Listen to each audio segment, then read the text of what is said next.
welcome back. We're reading the Native American legends and myths, and this story is called Old Man Coyote Makes the World, and it's from the Crow tribe. Okay, here the trickster takes on the mysterious powers of a creator, leaving aside his own clowning ways for a moment. Okay, how water came to be, nobody knows. Where Old Man Coyote came from, nobody knows. Okay, Old Man Coyote. But he lived. Old Man Coyote spoke. It is bad that I am alone. I should have someone to talk to. It is bad that there is only water and nothing else. Old Man Coyote walked around. Then he saw some who were living. 2 ducks with red eyes. Oh no, it's scary.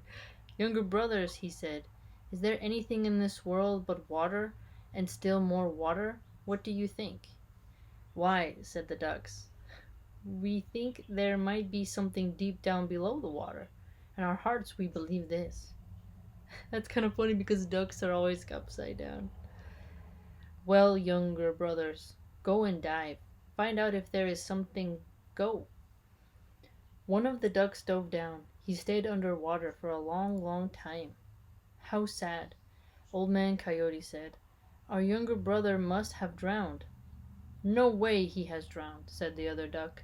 We can live under water for a long time. Just wait. At last the first duck came to the surface. What our hearts told us was right. He said, there is something down there, because my head bumped into it. Oh, that's like, thunk. Oh, something there. Well, my younger brother, whatever it may be, bring it up. The duck dived again. A long time he stayed down there. When he came up, he had something in his beak. Why, what can this be? Old Man Coyote took it. Why, this is a root, he said. Where there are roots, there must be earth. My younger brother, dive again. If you find something soft, bring it up. The duck went down a third time. This time he came up with a small lump of soft earth in his bill. Old Man Coyote examined it. Ah, my younger brother, this is what I wanted. This I will make big. This I will spread around. This little handful of mud shall be our home. I like how he calls him my younger brother. That's unique. It's like the animals are included, like respected. Old Man Coyote blew on the little lump, which began to grow and spread all over. What a surprise, elder brother, said the ducks. This is wonderful. We are pleased. Old Man Coyote took the little root. In the soft mud he planted it. Then things started to grow. Grasses, plants, trees, all manner of food. Old Man Coyote made it this way. Isn't this pretty? He asked. What do you think? Elder brother, answered the ducks. They were telling him elder brother. This is indeed very pretty, but it's too flat. Why don't you hollow some places out, and here and there make some hills and mountains? Wouldn't that be a fine thing? Yes, my brothers, I'll do as you say. While I'm about it, I will also make some rivers, ponds, and springs so that wherever we go, we can have cool, fresh water to drink. Great, now I want water. Ah, that's fine, elder brother, said the ducks after Old Man Coyote had made all these things. How very clever you are. Well, is something still missing, younger brothers?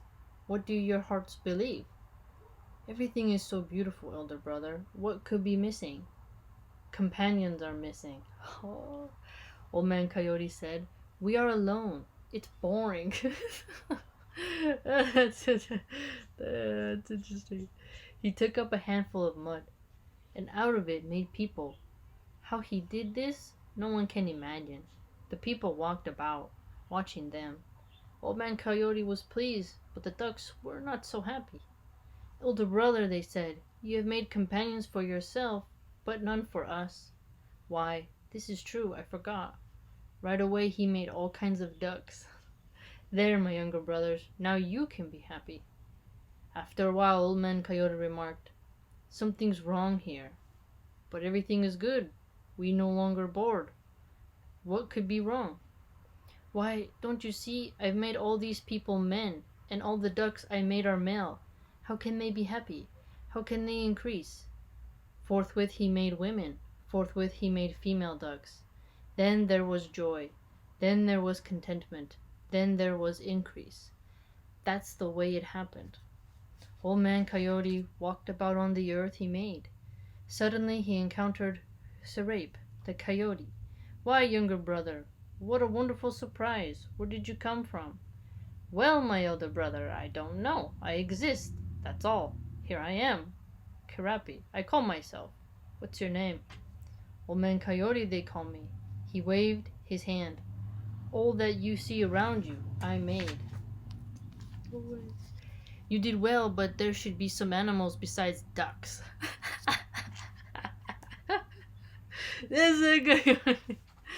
Yes, you're right. Come to think of it, now I'll pronounce some animal names. As soon as I say one, that animal will be made. Old Man Coyote named buffalo, deer, elk, antelopes, and bear. And all these came into being. After some time, the bear said to Old Man Coyote, "Why did you make me? There's nothing to do. We're all bored." "I have made females for you. This should keep everybody busy." "Well, elder brother, one can't do that all the time." "Yes, you're right, it's true. Well, I think of something. I'll make a special bird." From one of the bear's claws he made wings. From a caterpillar's hair he made feet. From a bit of buffalo sinew he made a beak. From leaves he made a tail. He put all these things together and formed a prairie chicken. Old Man Coyote instructed it. "There are many pretty birds you haven't made pretty. Wait, there are many pretty birds you I haven't made pretty, but I gave you a special power. Every dawn as the sun rises you shall dance. You will hop and strut with your head down. You will raise your tail and shake it. Spreading your wings you shall dance thus." At once the prairie chicken danced, all the animals watched, and soon they began to dance too.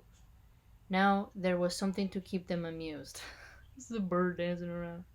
But the bear still wasn't satisfied. "Oh no, what, you want some honey? I bet. I gave you a claw to make part of this prairie chicken." He told Old Man Coyote, "Why didn't you give me my own dance? I don't want to dance like a chicken." The bear doesn't want to dance like a chicken. "Well, all right, cousin." Look how he calls the one cousin. "I'll give you a dance of your own. Thus, thus, this way and that, you shall dance." Old Man Coyote, the bear, kept complaining, "How can I dance? Something is missing." "How can something be missing? I made everything." "There should be some kind of sound to dance to." "Why, you're right. There should be." Forthwith, Old Man Coyote made a little grouse and gave him a song. Then he made a drum. How, no man can imagine. The little grouse sang and drummed, and everybody danced. "Why should this no-account prairie chicken dance?" asked the bear. "Why should all those little no-account animals dance? I alone should have this dance power." "Why, they're happy. The choke cherries are ripe." Choke cherries? I wonder if you choke on them. "The sun is shining. All of them feel like dancing. Why should you be the only one?" "I am big and important, so I alone should dance." What the hell? "Why, listen to him, how he talks. Be polite to me who made you." "Huh! You didn't make me, I made myself."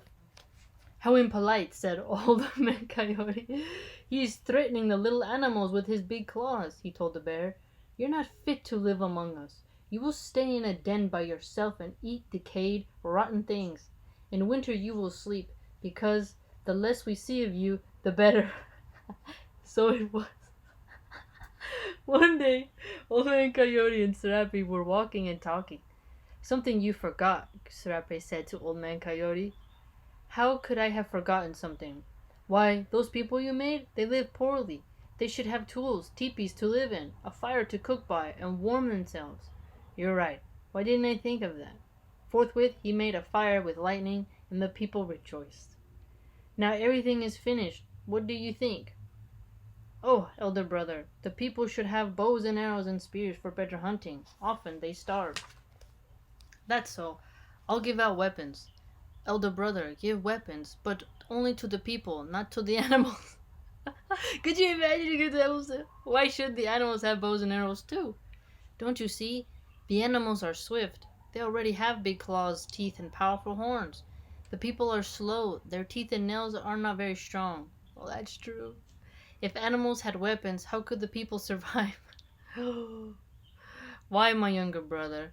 You think of everything. Forthwith he gave the people bows and spears. Younger brother, are you satisfied now? No, not at all. There's only one language, and you can't fight somebody who speaks your language. There should be enmity, there should be war.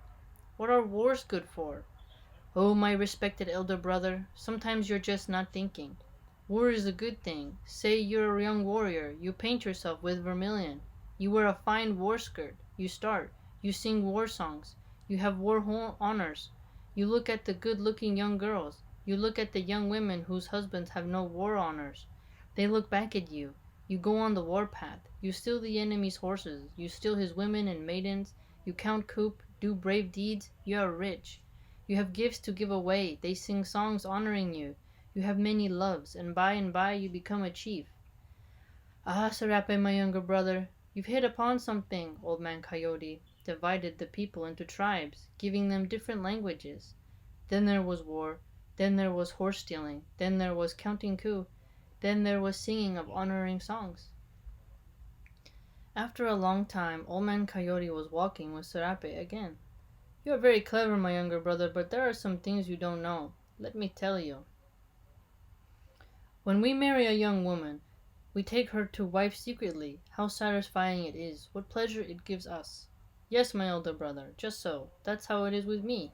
Ah, but after some years, after you've lived with the one woman for a while, you lose interest. You are yearning for someone new, so you steal someone else's wife. In this back and forth wife stealing that goes on our tribe, has some fellow ever made off with your wife? A proud young warrior, maybe? Why, yes, my elder brother. It was such a man who took a plump, pleasing young wife away from me. It would have been better if an enemy of another tribe had done it. It would have been easier to bear if she were far away where I couldn't see them together. That's so sad. Well, younger brother, if she would come back, would you take her? What? Take her back? Never. I have honor. I respect myself. How could I do such a thing? Ah, Serape, how foolish you are. You know nothing. 3 times my wife has been abducted, and 3 times I've taken her back. Now when I say come, she comes. When I say go, she goes. Whenever I tell her to do something, she remembers that she has been stolen. I never have to remind her she is eager to please. She fulfills my every desire. Under the blanket, she's a hot one. She has learned things. This is the best wife, the best kind of loving. That's how you feel. But people mock you. They look at you sideways and laugh behind your back. They say, he has taken what another one threw away. Ah, younger brother of mine, what do I care if they laugh behind my back when, under a buffalo robe, I am laughing for my own reasons? Let me tell you, there is nothing more satisfying than having a wife who has been stolen once or twice. Tell me, do they steal ugly old wives or young and pretty ones? So because of old man Coyote's sensible advice, there was mutual wife stealing among the crows in the old days, and that's why crow men ever since have taken back wives they have already divorced. In one way or another, everything that exists or that is happening goes back to old man Coyote. Based on a number of anthropological accounts, including Robert Lowe's The Crow Indians. That's brilliant. That's hilarious. I love it so much. That's so funny. That's crazy.